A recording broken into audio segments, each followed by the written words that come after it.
Hello friends, मैं doctor Abhilasha are के Patel, MD panchakarma, PG Ayurveda प्रजनन कोचिंग क्लासेस भोपाल से। आज हमारा पारिक का 36 पेज का 36 लेक्चर है। 35 तक हमने कंप्लीट कर लिया है। सारे के सारे वीडियो अभी तक के 35 पेज के अगर आप पढ़ना चाहते हैं तो पीजी आयुर्वेद प्रजनन, जो कि हमारा पर्सनल ऐप है, प्ले स्टोर पर जाकर आप डाउनलोड कर सकते हैं। उसमें स्टोर पर अभी अभी हमने न्यू कोर्स लॉन्च किया हुआ है, आप वहां पे जाके ज्वाइन कर सकते हैं। स्टार्ट करते हैं। नाम चरक के अनुसार, सुश्रुत जी के अनुसार। तो यहाँ पे स्रोतस किस आचार्य ने कौन सा मूल बताया हुआ है। यहाँ पे जो कंट्रावर्सी चीजें होती ज्यादा पूछी जाती हैं, तो सबसे पहले हम स्टार्ट करेंगे प्राण वह स्रोतस और उनके मूल। तो चरक जी ने हृदय मूलम महास्रोतस बोला, सुश्रुत जी ने हृदयम रस वाहनी धमनी बोला। तो देखिए, हृदय हृदय दोनों का ही कॉमन है। तो अब याद कैसे करेंगे। हृदय में ही हमारे प्राण रहते हैं। अगर हार्ट हमारा काम करना बंद कर दे तो प्राण निकल जाते हैं ना। तो प्राण हृदय में निवास करते हैं। ठीक है। यहाँ पर भी सुश्रुत जी ने भी हृदय बोला है। अब महास्रोतस चरक जी का है, सुश्रुत का रसवाहिनी धमनी है। तो याद कैसे करेंगे। प्राण जो होते हैं महान होते हैं, सभी के प्राण महान हैं। सभी को चिंता लगी रहती कभी प्राण ना चले जाए। ठीक है। तो हृदय महाश्रुत चरक जी का है, सुश्रुत ने रस वाहनी धमनी। सुश्रुत जी का तो हमको दूसरे तरीके से भी याद हो जाता है। कैसे। प्राणवाह में उन्होंने हृदय रसवाहिनी धमनी बोला, और रसवाह में भी उन्होंने सेम टू सेम यही बोला, हृदय और रसवाहिनी धमनी दोनों में सिमिलर है, इसलिए हमको वैसे भी याद हो जाता है। ठीक है। उदक वह में तालु मूलम क्लोमचा, चरक जी का है तालु मूलम क्लोमचा, सुश्रुत का दोनों का सेम है। तो उदक पानी के लिए आपने सुना होगा, मछलियों के क्लोम जो होते हैं पानी के लिए फेमस होते हैं। तो क्लोम दोनों में रहेगा। और जैसे हम पानी पीते हैं तो सबसे पहले टंग पर टच होने के बाद तालु पर भी तो टच होता है ना पानी। तो उदक में तालु भी है, क्लोम भी है, दोनों आचार्य का। अन्य वह में आमाशय मूलम वामम चा पार्श्वम, चरक जी का है। सुश्रुत जी का क्या है। आमाशयो अन्न वाहनी धमनी। अब सुश्रुत जी की खासियत समझ लीजिए।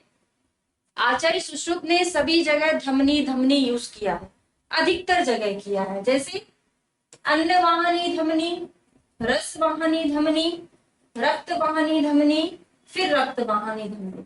तो धमनी धमनी वाला ऐड होगा, सुश्रुत जी का हो जाएगा। अब याद करेंगे अन्नवाह। तो जैसे हम खाना खाते हैं, खाना हमारे कहाँ पहुंचता है, आमाशय में पहुंचता है। आमाशय में पहुंचने के बाद थोड़ा सा इस साइड थोड़ा सा इधर साइड भी तो हो सकता है ना। तो वामम चा पार्श्वम, इधर उधर शिफ्ट हो गया खाना।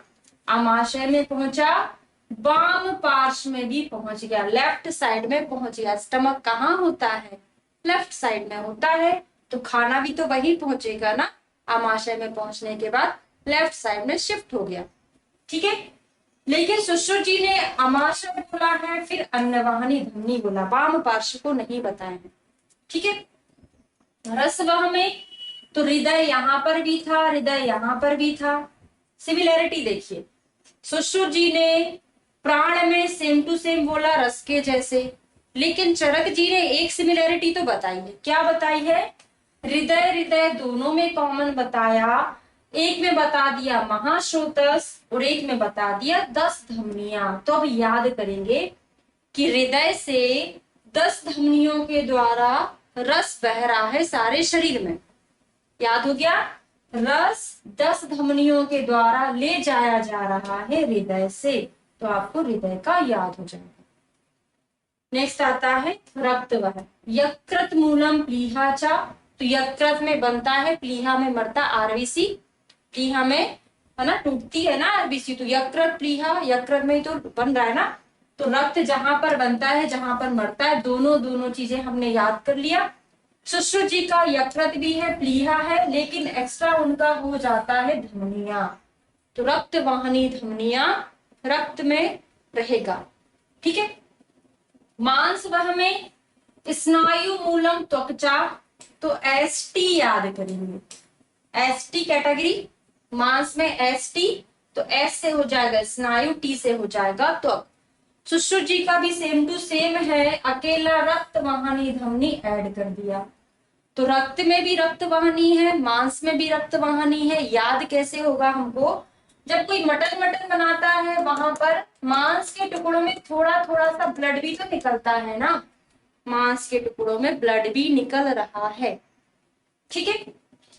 मेदो वह में ब्रक्को मूलम बपा वहंचा कटी ब्रक्कौचा। तो देखिए यहाँ पर मेद में थोड़ा सा पहले मैं समझा देती हूँ, जब रिप्लेसमेंट याद करेंगे दोनों आचार्य का फिर वो कोड बनाकर याद करेंगे, अभी हम समझकर याद करते हैं। तो मेद मतलब है फैट। ब्रक्त का एग्जामिनेशन, किडनी का एग्जामिनेशन बैक साइड से कर रहे हैं ना, पृष्ठ साइड से करते हैं, दोनों हाथ से कर रहे हैं। तो ऐसा भी कभी हो गया कि इतना ज्यादा फैट चढ़ गया, इतना ज्यादा मेद चढ़ गया बॉडी के ऊपर, तो ब्रक का पाल्पेशन ही नहीं हो पा रहा है, एग्जामिनेशन ही नहीं हो पा रहा, तो ब्रक मेद के द्वारा ढक गया होगा। तो वा से ब्रक, वा से ही बपा बहन। तो वीवी याद करेंगे, इस वीवी को हम वीवी लिख लें। तो बीबी ब्रक बपा बहन मेद पर है। बीवी कैसी है, फैटी है, बीबी फैटी है। तो बीबी वाइफ वाला बीबी समझ सकते हैं ना याद करने के लिए, बीबी कैसी है, फैटी है, मेद है। तो ब्रक बपा बहन। सुश्रुत जी का हो जाएगा ब्रक्कटी, साथ में पढ़ोगे ब्रक्कटी। ब्रक का का पर एंड हुआ और का से ही कटी शुरू हो गया, तो ब्रक तो दोनों में ही रहेगा। ब्रक के ऊपर फैट का डिपोजिशन हो गया, बीवी यहां पर याद कर लिया, ब्रक्कटी यहां पर। कैसे याद किया, का पर ब्रक एंड हुआ था और का से ही कटी शुरू कर दिया हमने। ठीक है। अस्थि में मेद मूलम जघनम चा, तो मेज याद करना, कहीं से हड्डियां लेके आए थे अस्थियां, मेज पर रख दी हमने, आके मेज पर अस्थियां रख दी, तो मे से हो जाएगा मेद, जा से हो जाएगा जघन। देखिए मेदो वह एक स्वयं सेपरेट स्रोतस है और किसी का मूल भी है। किसका मूल है, अस्थि का मूल भी होता है। ठीक है। सुश्रुत जी ने अस्थि मज्जा और स्वेदवह नहीं माना, अस्थि मज्जा स्वेदवह, इसको हम कैसे याद कर सकते हैं, सैम से याद रख सकते हैं। सैम, अस्थि, स्वेद, अस्थि और मज्जा, सैम से याद कर लीजिएगा। चरक जी का जो सैम है वो सुश्रुत जी ने नहीं माना है। फिर आता है मज्जा, अस्थि ही मूलम संदिश, सभी लोग जानते हैं मज्जा कहाँ भरी होती है, मज्जा यहाँ पर अस्थियों में भरी होती है। अभी अस्थियां आगे जाके संधियां भी तो बना लेती हैं, तो अस्थि तो है मज्जा में, मज्जा अस्थि के अंदर भरी है और यही अस्थि संधि भी बना लेती, तो अस्थि और संधि मज्जा का मूल है। शुक्रवार में वृषणों शेफस्ट, सुश्रुत जी का स्तन वृषणों। अब देख, तो शुक्रवार में शेफ और वृषण साथ में पोजीशन है दोनों की, वृषण और शेफ है। सुश्रुत जी का वृषण, चरक जी के इसमें वृषण कॉमन है, तो बी बी मेदवह में था, वी बी फैटी थी, और यहाँ पर वी और वी कॉमन बता दिया, इनका भी वी है वृषण, इनका भी वी है वृषण, तो वी और वी कॉमन बता दिया। शुक्र का प्रवाह कहाँ से होता है, शेफ से होता है ना, स्खलन शेफ से होता है, तो शेफ इसमें रहेगा। लेकिन सुश्रुत जी ने शेफ मिड्र यहाँ पे नहीं बताया है, मिड्र उन्होंने मूत्र में बताया है। फिर याद कैसे करोगे कि यहाँ पर स्तन बताया है, तो देखो स्तनो मतलब ब्रेस्ट बताया हुआ है, लेकिन मैं आपको याद कराने के लिए इसको स्तन नहीं याद करा देती हूँ। स्तन ने क्यों याद करा दिया, क्योंकि जिस प्रकार शुक्र सारे शरीर में होता है, उसी प्रकार स्तन भी सारे शरीर में होता है, तो सारे शरीर वाला मैच कर जाएगा। अब इस स्तन को स्तन ही पढ़ना, ठीक है, ओनली मैंने आपको याद कराने के लिए कोड बताया है। ठीक है। नेक्स्ट आता है मूत्रवह, तो मूत्र कहाँ पर स्टोर होता है, दोनों आचार्य को बताना पड़ेगा। तो वस्ती में मूत्र स्टोर होता है, तो दोनों ने कॉमन, तो यहां पर भी उन्होंने वी वी कॉमन बताया, समझ रहे, वृषण वृषण वी वी फिर कॉमन, मूत्र वह में वी वी फिर कॉमन, कौन सा भी कहीं वंशण ना लगा दो, जहां पर मूत्र स्टोर होता है बस्ती में, तो वो तो दोनों को बताना पड़ेगा। ठीक है, अब चरक जी का बस्ती और वंक्षण हो गया, सुश्रुत जी ने बस्ती और मेढ्र बता दिया। मेढ्र क्यों बताया? क्योंकि उन्होंने शुक्र में नहीं बताया था तो मूत्र में बता दिया। अब देखिए, चरक जी का वीवी यहां पर था, चरक जी का वीवी यहां पर है, बस्ती और वंक्षण, तो चरक के इसमें वीवी ही है। और सुश्रुत और चरक जी का जब दोनों ने एक्सचेंज किया है, मतलब सेम माना है, तब भी वी को ही सेम माना है, मतलब ब्रषण ब्रषण यहाँ पे सेम मान लिया, बस्ती बस्ती यहाँ पर सेम मान लिया। इसका मतलब आप बोलोगे पता नहीं मैडम वी क्या पढ़ा रही हैं, तो वी ही तो दोनों में कॉमन है, इसी से आपको सारी चीजें याद हो जाएंगी। ठीक है, स्वेद वह में मेदो मूलम लोम कुपष्ट, स्वेद जो फैटी लोग होते हैं, बहुत ज्यादा मेदस्वी होते हैं, उनमें पसीना ज्यादा आता है, तो पसीना कहाँ से निकलता है? लोम से निकलता है, तो मेदो मूलम लोम कुपश। अब दो क्वेश्चन बनते हैं।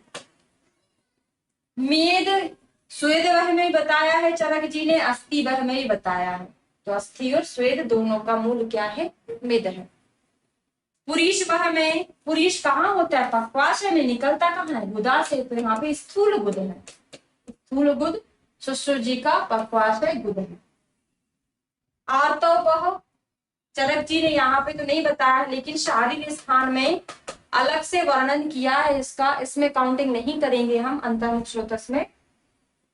सुश्रुत जी का है गर्भाशय, आर्तवाहिनी धमनी, तो सेम, ज्यादा वो याद करने की जरूरत नहीं है। श्रोतो विद्धि का लक्षण आता है आचार्य सुश्रुत जी के अनुसार। दो चीजें होती हैं, एक होता है श्रोतो दृष्टि के लक्षण, तो यहाँ पर क्या है? श्रोतो विद्य के लक्षण है, प्रदोषज विकार नहीं है। श्रोतो दृष्टि के लक्षण प्रदोषज विकार अलग होता है, यहाँ पर हम विद्य पढ़ रहे हैं। विद्य का मतलब ये है कि सुश्रुत जी सर्जरी कर रहे थे कभी, उन्होंने एक स्रोतस का वेधन कर दिया, तो उससे ये लक्षण मिलने लग गए, ऐसा है, ये वेधन के होने के लक्षण है। प्रदोषज मतलब दृष्टि होने के लक्षण, वो काय चिकित्सा में पढ़ते हैं, आचार्य सुश्रुत के अकॉर्डिंग भी पढ़ते हैं, लेकिन यहाँ पर हम ओनली वेधन पढ़ रहे हैं। ठीक है, ध्यान रखिएगा। तो प्राणवह में क्या मिलेगा? आक्रोशन विनमन मोहन बेपनानी मरणम। तो जब प्राण जाने वाले रहते हैं, अंतिम घड़ी आती है, तो क्या होता है? बहुत सारा पैसा कमा लिया, लेकिन अब 30-40 साल में ही मरने वाले हैं, तो ऐसा लग रहा है कि मरने वाले हैं, तो क्या क्या चीज उसको गुस्सा आता है, मैंने इतना कमाया, किसके लिए कमाया, मैं तो कुछ कर ही नहीं पाया। तो यहाँ पे आक्रोशन हो रहा है, उसको पैसों के प्रति मोह भी तो है।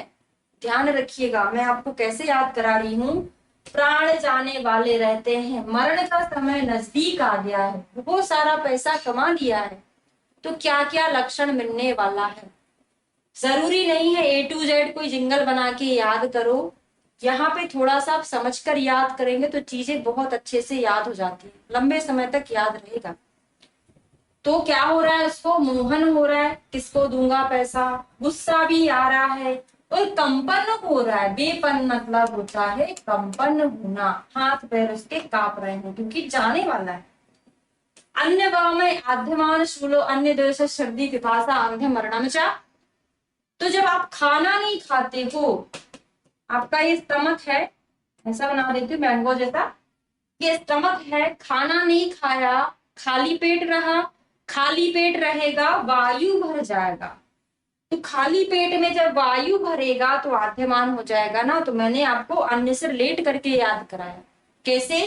खाना नहीं खाया, अन्न नहीं खाया, वायु भरेगा, आद्यमान होगा, जब वायु भरेगा तो शूल उत्पन्न कराएगा, तो शूल हो गया। और अन्य वाले में अन्य द्वेष रहेगा, कोई ज्यादा चीज हमको याद करने की जरूरत ही नहीं है, अन्य द्वेष रहेगा, ज्यादा खा लोगे तो उल्टियां होने लगेंगी, सर्दी हो गया। और खाना खाने के बाद प्यास भी तो लगती है ना, तो अन्नमय में पिपासा आया हुआ है। पिपासा हम 3 जगह पढ़ने वाले हैं, आगे आगे आएगा। तो खाना खाने के बाद पिपासा, और आंध्यम मरणमचा आया हुआ, इसको मैं लास्ट में याद कराऊंगी, अभी उदक का पढ़ाऊंगी। जब उदक में ही पिपासा, तो पानी की कमी में पिपासा तो होगी ना, पानी नहीं पिया, प्यास लग गई, खाना खाया, प्यास लग गई, तो पिपासा यहाँ पर भी, पिपासा यहाँ पर भी। लेकिन उदक में सद्धो मरण दिया हुआ है, अन्न में आंध्य मरण दिया हुआ है। याद कैसे करोगे? आ से अन्न, आ से आंध्य। अन्न नहीं खाओगे थोड़े दिन जीवित रह सकते हैं, उदक नहीं खाओगे, सॉरी पियोगे, जल्दी मर जाओगे। तो सद्धो मरण किसमें है? उदक में है। रस वह में प्राण वह विद्य के समान लक्षण, क्यों? क्योंकि रस वह में वही स्रोतस है जो प्राणवय स्रोतस है। प्राणवय स्रोतस के जो मूल है, रसवय स्रोतस के मूल भी वही है, सेम टू सेम है, तो लक्षण भी हमको वैसे मिलेगा। रक्त वह में श्यावांगता, ज्वरोदाह, पांडुता। अब देखिए बहुत इंपॉर्टेंट है, दो टाइप से क्वेश्चन पूछा जाता है। अगर पूछा जाए कि ज्वर पांडुता किस धातु प्रदोषज का लक्षण है या किस स्रोतस के दुष्टि के लक्षण है, तो कहां पर आता है ये? ज्वर और पांडु दोनों के दोनों रस प्रदोषज विकार हैं। समझिएगा, रस प्रदोषज विकार ज्वर पांडु। जब आपसे क्वेश्चन पूछा जाए कि कौन से स्रोतों विद्य के लक्षण है, विद्य के लक्षण में वह है रक्त व स्रोतस के विद्य में आता है। प्रदोषज पूछे तो ये रस प्रदोषज विकार होते हैं ज्वर और पांडु। जल्दी जल्दी में क्वेश्चन गलत हो जाता है। आपसे विद्य पूछा, आप प्रदोषज लगा के आ गए, आपसे प्रदोषज पूछा, आप विद्य लगा के आ गए। तो ध्यान से क्वेश्चन पढ़ना रहता है एग्जाम में, ठीक है। नेक्स्ट आएगा शोणित आगमनम, रक्त नेत्रता, तो रक्त नेत्रता रक्त में ही रहेगा। मांस वह में जो मांस है, ऐसा लगता है कितना ज्यादा फूला हुआ है वो व्यक्ति, शवथु रहता है, सूजन रहती है मांस वह वाले में। और जब इतना ज्यादा मांस हो जाता है, ये सिरा है, कहीं भी गांठें बन जाती हैं, कहीं भी ग्रंथि बन जाती है। मरणम मैं लास्ट में याद कराऊंगी, ठीक है। मेदो वह में स्वेद, तो मेद का मतलब क्या है? स्वेद है, स्वेद रहेगा। मेद मतलब फैट होता है, फैट में क्या होती है? स्निग्धता होती है। तालु शोष रहेगा। देखो मेद का मतलब स्वेद, इतना पसीना निकलेगा, इतना पसीना निकलेगा कि तालु सूख जाएगा, प्यास लगने लगेगी। तो पिपासा यहीं पर आया हुआ है। पिपासा तीन जगह आ गया, पिपासा अन्न में, उदक में और मेद में। अब याद कैसे होगा? तो जब भी अच्छे पढ़ने वाले की ट्रिक क्या होती है, अगर सिमिलरिटी तीन जगह आई है तो हम कुछ एक स्पेशल बना लेते, सिंबल बना लेते। जैसे मैंने स्टार बना दिया, एक पिपासा, दो पिपासा और यहाँ पर एक और पिपासा। तो जब एग्जाम में आप पढ़ते हैं ना, तो आपको स्पष्ट दिखता है कि मैंने स्टार जहां जहां बनाया होगा वहां पर कुछ सिमिलरिटी है, तो जल्दी से क्लिक हो जाता, आप पढ़ के आगे बढ़ जाते, फास्ट रिवीजन होता है इससे। मूत्र में मूत्र निरोध होगा, स्तब्ध मेड्रता, स्तब्ध मेड्रता शुक्र में नहीं है, कहां पर है? मूत्र में। कैसे याद होगा? आप लोग जानते हैं कि मूत्र वह में सुश्रुत जी ने मेड्र बोला है ना, मूत्र वह स्रोतस का मूल मेड्र है, एक मेड्र है, एक वस्ती है। तो मेड्र इसमें बताया, तो लक्षण भी तो इसी में मिलेगा ना, शुक्र में तो ये बताया ही नहीं, तो नहीं मिलेगा, ठीक है। पुरुष में ग्रंथित आर्द्रता, आंत में ग्रंथियां हो जाती हैं, दुर्गंध आती है। शुक्र में तो सब कुछ समझ में आ रहा है, पढ़ के कोई ट्रिक ही याद नहीं करना हमको। क्लीवता, चिरात प्रसेको, रक्त शुक्रता चा, ठीक है। नेक्स्ट आता है आर्तवह, तो आर्तवह में बाम याद करना है, बाम, बाम लगा लो, बी से बंध्यत्व, ए से आर्तवनाश, एम से मैथुना संस्कृतत्व, ठीक है। अब रक्तवाहिनी धमनी कहाँ कहाँ आया, जो हमने अभी अभी पढ़ा है, रक्त में, मांस में आया। पिपासा कहाँ आया? तीन में पढ़ाया मैंने पहले, आंध्यम मरणम अन्न में। पिपासा सत्यो मरणम कहाँ पर था? उदक में था, और एक मेद में पढ़ाया था ना, तीन जगह आया हुआ। मरण लक्षण प्राण, उदक, अन्न, रस, रक्त, मांस। शुरुआत से ऐसे पढ़ते हैं ना, तो रक्त को छोड़ के चारों में है, रक्त को छोड़ दिया शुरुआत के, और पांचों में हो गया, चार में ना, 1 2 3 4 5 में हो गया। सद्यो मरण उदक का है, आंध्य मरण अन्न का है, अभी अभी याद किया। और आद्यमान कहां पर था? अन्य में याद कराया था। आना होता है पुरुष, वही अपन ने याद नहीं किया था, वो यहाँ पर कर दिया। आद्यमान खाली पेट में वायु आद्यमान हो जाएगा। आना में क्या है, पुरुष वह में क्या है, आना है। तो हमारा ये 36 पेज भी कंप्लीट हो गया है। नेक्स्ट लेक्चर में हम 37 पढ़ेंगे। Thank you.